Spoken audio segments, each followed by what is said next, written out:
And we have an update regarding a pickup truck that caught on fire on I-94 near the Red River Bridge yesterday afternoon.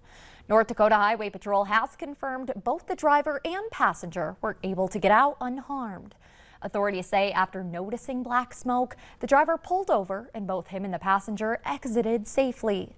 The fire held up traffic, causing a minor property damage crash. The truck is a total loss and the cause of the fire is currently unknown.